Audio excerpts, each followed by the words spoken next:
മഹാനായിരിക്കുന്ന അബൂബക്കർ സിദ്ദീഖ് റളിയല്ലാഹു തആല അൻഹു മരണമാസന്നമായ ഘട്ടത്തിൽ ഉമർ ഇബ്നുൽ ഖത്താബ് റളിയല്ലാഹു അൻഹുവിനോട് പറഞ്ഞു, യാ ഉമർ ഇത്തഖില്ലാ, നീ അള്ളാഹുവിന് തഖ്വയുള്ളവരാവുക ഉമർ. ഖുർആനിക വീക്ഷണത്തിൽ ഒരാളെ മാന്യനും കുലീനനും മനുഷ്യനുമാക്കുന്നത് തഖ്വയാണ്.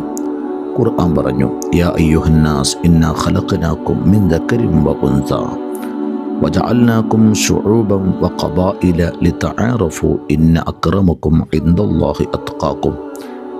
അല്ലാഹു സുബ്ഹാനഹു തആല മനുഷ്യൻ്റെ വ്യത്യസ്തമായിരിക്കുന്ന ഗോത്രങ്ങളും അതുപോലെ തന്നെ തറവാടുകളും വ്യത്യസ്ത വിഭാഗങ്ങളും ഒക്കെ ആക്കിയിട്ടുണ്ട്. എങ്കിലും ആരാണ് അള്ളാഹുവിൻ്റെ അടുക്കൽ തഖ്വയുള്ളവർ?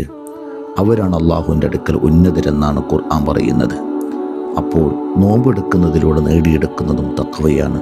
മനുഷ്യൻ്റെ വിജയത്തിൻ്റെ പാരത്രിക വിജയത്തിൻ്റെ നിദാനവും തഖ്വ തന്നെയാണ്.